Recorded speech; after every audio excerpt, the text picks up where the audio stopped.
Hi everyone, this is Mama Rods and this is Lakbay Ganap Family. And for today, andun kami sa Mr. Toy. Dito, makikita yung sa entrada pa lang may trolley na pang bagets at kaya makakapag-shopping talaga mga bagets na nakaka-enjoy. Matutuwa sila kasi sila mismo mararamdaman nila na sila mismo nagsha-shopping, no? At bakit kami nandito? Kasi nag-ask sila, oy nakita nila may toy. Sabi nila, can we have a toy? Sabi namin, yes.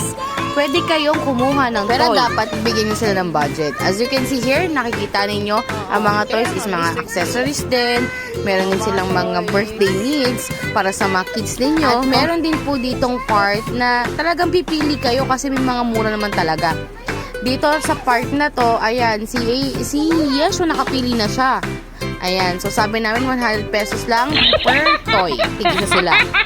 Location nito na pinunta namin is dito sa Ayala, Macapagal. Ang bongga kasi ito, tinan mo 199 lang. Sa baba ng store na to ay Mr. DIY naman.